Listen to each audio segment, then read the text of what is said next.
সাকিব আল হাসানকে নিয়ে বাংলাদেশের ক্রিকেট প্রাঙ্গণ উত্তপ্ত সময় পার করছে। ত্রয়োদশ জাতীয় সংসদ নির্বাচনে বিএনপি ক্ষমতা গ্রহণের পর থেকেই সাকিব যেন আলোচনার কেন্দ্রবিন্দুতে।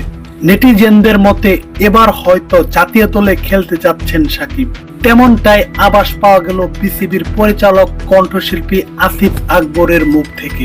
আসিফ আকবর জানিয়েছেন, সবকিছু ঠিক থাকলে আসন্ন পাকিস্তান সিরিজ থেকে সাকিব আল হাসানকে খেলানো হতে পারে। এ সময় আসিফ আকবর আরো বলেন, সাকিবের উপর যেসব মামলা রয়েছে তার একটি ফাইল হয়েছে, সেগুলো নিয়ে সাকিবের আইনজীবীরা বিসিবির সাথে যোগাযোগ করেছে।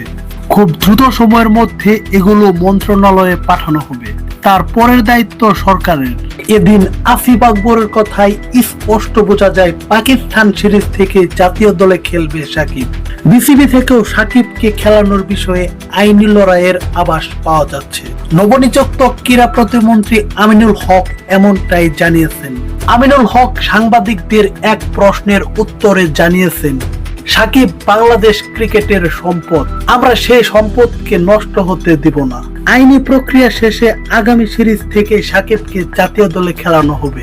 সবকিছু দেখে আপনাদের কি মনে হয়? সাকিব কি আগামী পাকিস্তান সিরিজ থেকে বাংলাদেশ জাতীয় দলে খেলবে? অবশ্যই নিচে কমেন্ট করে জানাবেন।